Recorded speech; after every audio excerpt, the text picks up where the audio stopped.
Many candidates have been campaigning for months now, and soon it will come down to one day. Voters will be casting their ballot in just a few days, and in Rochester, voters will decide who will become the next city council president.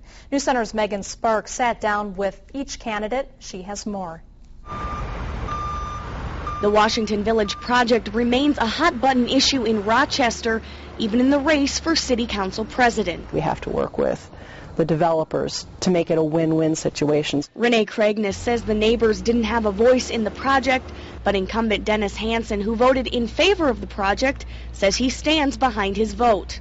Once it's done and the neighbors see exactly what kind of people are going to live there, what an asset it is for the community, they're going to understand why it was a good project for them as well. Both Craigness and Hansen will be on the ballot this election day in Rochester, fighting for the seat of city council president. If we're going to become a city of the first class, we need to start thinking like a large city. One of the big issues in this race, public safety. Craigness says we must look to developers to help build safer neighborhoods, while Hansen hopes to add more officers to the streets. There is a request for more officers this year, which, from what I've talked to other council members, that we are going to make sure that we fulfill that request. In terms of transportation, Craigness would like to look at adding additional routes, as well as providing a free ride area from Mayo Clinic to St. Mary's to reduce traffic and increase bus ridership.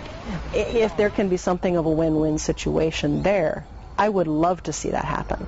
And Hansen says as the city grows and changes, so must the city bus system. We would much rather have buses hauling people downtown than to build parking ramps, quite frankly. Hansen's strength seems to be in his successes over the past 10 years, while Craigness brings what some might call a new perspective. In Rochester, Megan Sparks, KTTC News Center.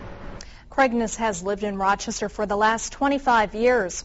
Hansen has served on the city council for the last 10 years and as council president for the last 4. Coming up